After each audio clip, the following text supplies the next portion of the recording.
तुम्हें कल समस्त पौरव राज्य के समक्ष नगर के मध्य दंडित किया जाएगा। तब तक तुम बंदी रहोगे।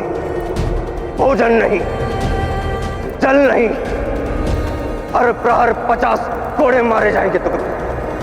ये हमारा पौरवराज बमनी का न्याय है।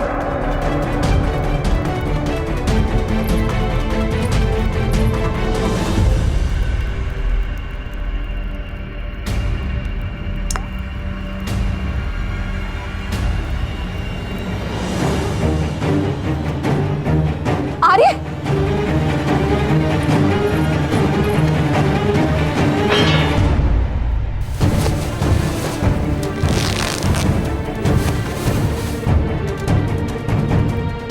ये क्या कर रहे थे आप आर्य? अपने पुत्र को लग रहे कोड़ों की मार की पीड़ा को अनुभव करने का प्रयास कर रहे थे अनसुईया।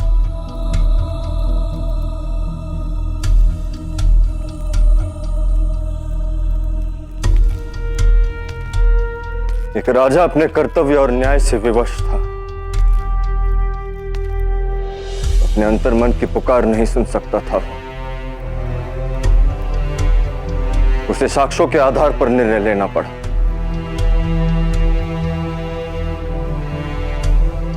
हमारे सिर पर राजमुकुट का भार था अनसुईया, इसलिए तुम्हारे हृदय की पुकार को अनसुना करना पड़ा हमें।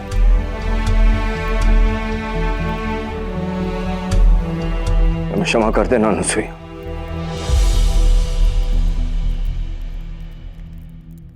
कैसी क्षमा आर्य? आपने वही किया जो एक राजा को करना चाहिए था।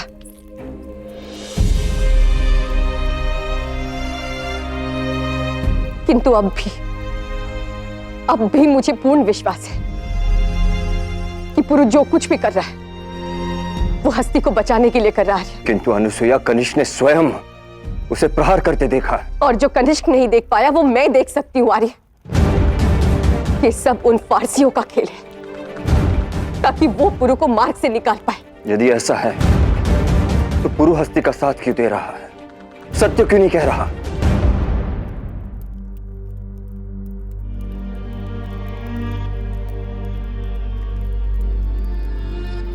जो रक्त आपके हाथों से बह रहा है, यही रक्त पुरु की धमनियों में भी दौड़ता है। वो रक्त जिसकी निष्ठा संसार में किसी से भी नहीं आकी जा सकती। स्मरण है आपको आर्य, पुरु के जन्म से पूर्व राजगुरु ने कहा था कि हमारी संतान का शरीर लौ जैसा होगा, कठोर, परंतु मन कोमल। वो दूसरों की पीड़ा सहेगा।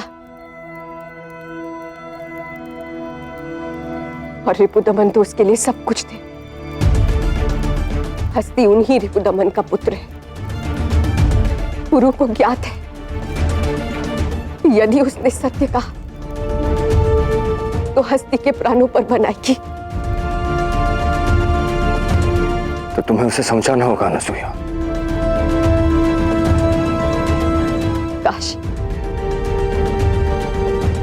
काश मैं उसे समझा पाती, किंतु प्रश्न अगर भावनाओं का हो तो व्यक्ति को उत्तर स्वयं खोजना पड़ता है।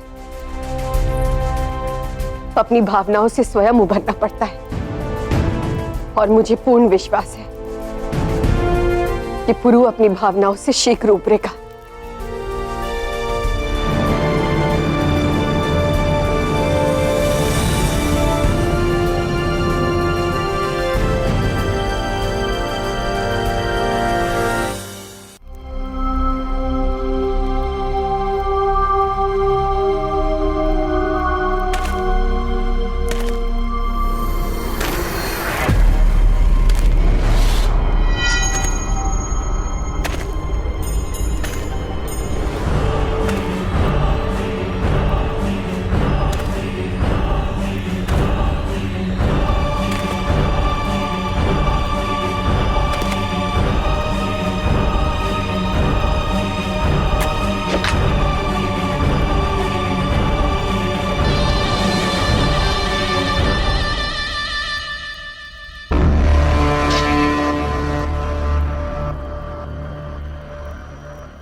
कितने जालिम है ये लोग, जरा भी तरस नहीं खाया तुम पर।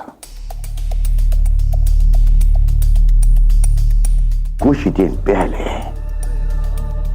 एक मगरूर शहजादा हमारे हुजूर में आकर हमें ललकार के चला गया, तो सोचा आज मैं खुद उसकी शाही ख्वाबगाह में आकर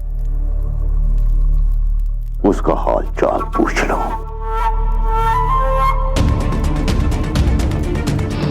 वाह, कितनी शानदार ख्वाबगाह है शहजादे पुरस। मौत के सफर पर निकलने से पहले आराम की बेहद मुनासिब जगह ही है देश के गद्दार के लिए।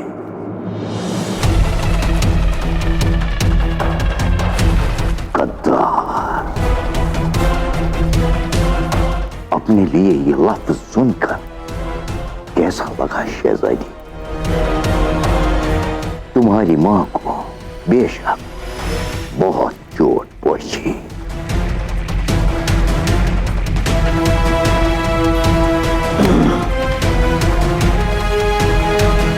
आखिर उसी के खून से तो ये वतन परस्ती तुम्हारे खून में आई है, मगर मिला क्या तुम्हें इस वतन परस्ती से? तुम्हारी मां और तुम दोनों को तुम्हारे अपने ही रिश्तेदारों ने मारने की कोशिश की, जहलम में फिकवा दिया तुम्हें, और तुम्हारी मां बरसों तक भीख मांग कर जिंदा रही।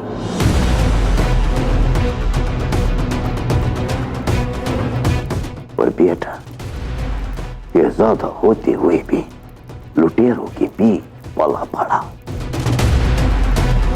बरसों बाद मिले भी तो क्या, इससे पहले कि मां बेटे को ठीक से देख पाए और बेटा अपनी मां को निहार पाए, बेटा मौत की गोद में डूब जाएगा।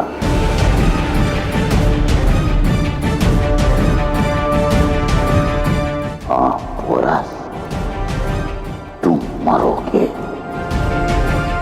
अपने ही वालिद के हुक्म से। बड़े बाजार तुम्हें सूली पर टांग दिया जाएगा और एक गद्दार की टंगी लाश देखकर दावत शुरू होगी, चील होगी।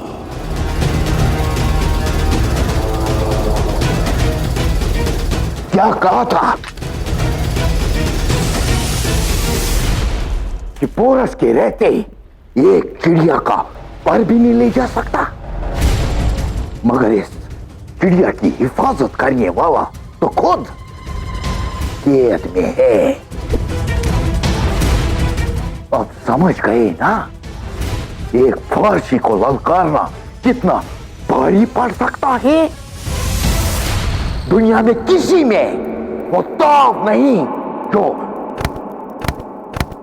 हमारी बराबरी कर सके। जो होने वाला है उसे देखने के लिए जिंदा नहीं रहोगे तुम, मगर मैं नहीं चाहता कि मेरा दुश्मन सवालों का बोझ लिए इस दुनिया से निकल जाए। सुनो शहजादे,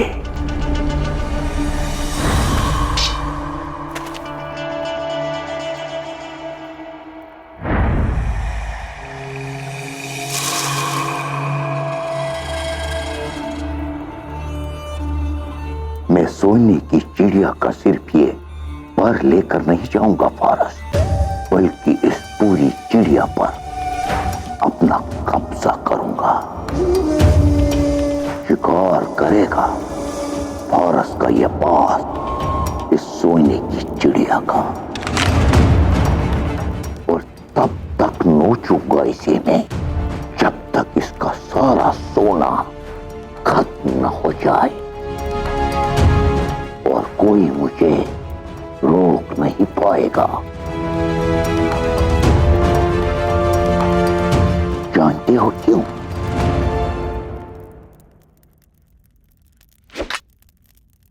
क्योंकि तुम हिंदुस्तानियों को मोहब्बत की बीमारी है। छोटी छोटी चीजों से मोहब्बत करते हो तुम।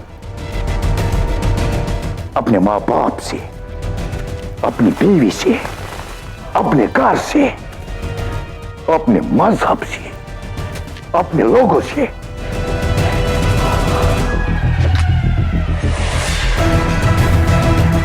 तुम्हारे भाई, तुम्हारे दोस्त, तुम्हारे रिश्तेदार तुम लोगों के लिए अपने वतन से ज्यादा अहमियत रखते हैं। तुम्हारी यही कमजोरी बाहर वालों की ताकत बन जाती है और हमेशा रहेगी भी। अगर पहली मोहब्बत वतन से होती तो शहंशाह डराइस का बोलबाला यहां हिंदुस्तान में नहीं होता। मेरा भाई, मेरी माँ, मेरा घर, मेरा मोहल्ला, बस यही तक सोच सीमित रह जाती है तुम लोगों की। और जिनकी सोच छोटी हो, दुश्मन के सामने हमेशा छोटे पड़ जाती है। ये तुम्हारी इस सोच का ही नतीजा है। ये कारोबारी आज शहंशाह बनकर तुम्हारे सामने खड़ा है और एक वफादार शहजादा गद्दार करार देकर सूली पर टांगा जा रहा है।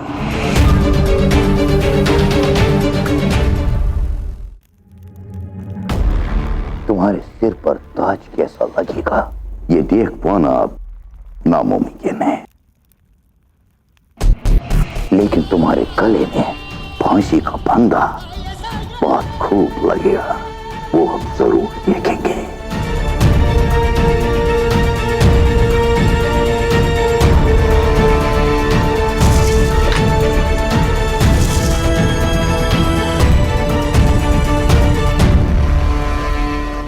तुम हिंदुस्तानियों को मोहब्बत की बीमारी है।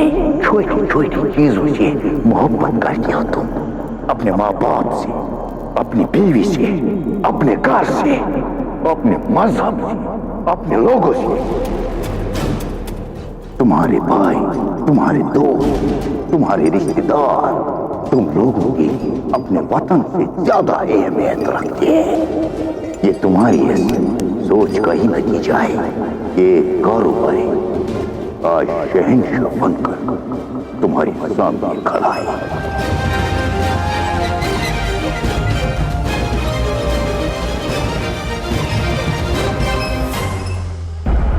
साफ साफ बताइए, क्या है मेरे अलेक्जेंडर का मुकद्दर? इंसान का मुकद्दर उससे बनता है जिसे वो चुनता है, और अलेक्जेंडर ने कयामत तक की जिंदगी नहीं, कयामत के बाद तक की शोहरत चुनी है।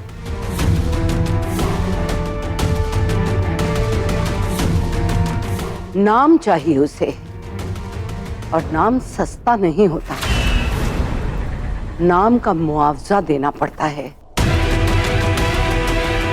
शोहरत की कीमत चुकानी पड़ती है। अलेक्जेंडर को शोहरत मिलेगी जरूर, सदियों तक लोग उसे याद करेंगे, मगर क्या? अगर वो पूरब की तरफ गया तो मैसेडोनिया कभी नहीं लौटेगा। कुछ लौटेगा तो सिर्फ उसका नाम।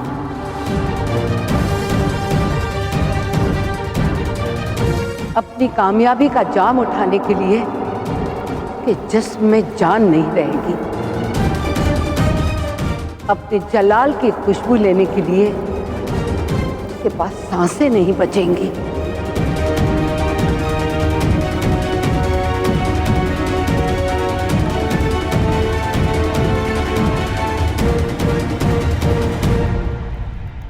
आप कहना क्या चाहती हैं कि मेरा बेटा, ज़्यूस का बेटा, भारत में मारा जाएगा?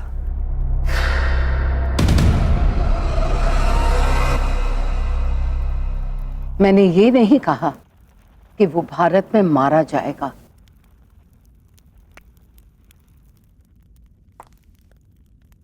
लेकिन हाँ, वो भारत से लौटकर कभी नहीं आएगा।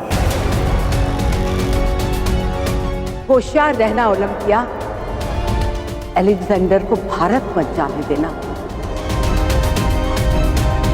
अगर वो अपने मुकद्दर से मिला तो सब फना हो जाएगा। वो मुहाफिज अलेक्जेंडर को अपना ख्वाब कभी पूरा नहीं होने देगा। हम सब मिलते हैं एक मकसद से। लगता है हमारा मिलने का भी मकसद पूरा हुआ। मैं डेल्फी जा रही हूं। अलविदा ओलंपिया।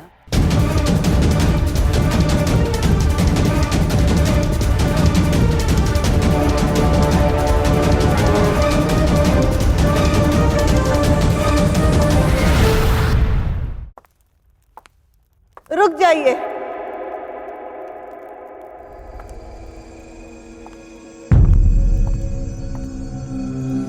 अब आप भी बताइए कि मैं क्या करूं। अपने ख्वाब को अपनी आंखों में समेटकर आंखें बंद कर लो ओलंपिया। हमारी चाहतें हमारी किस्मत बनाती है।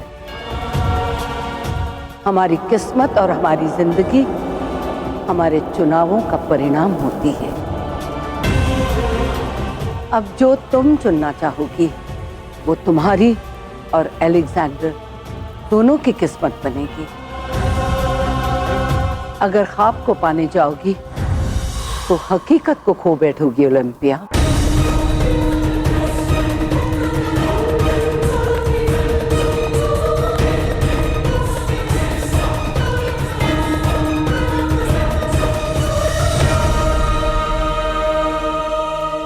अलेक्जेंडर,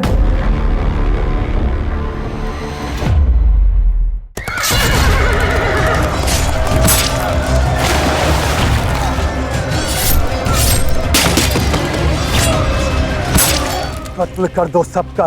मेरे खिलाफ बगावत की कहानी सुनने के लिए कोई नहीं बचना चाहिए।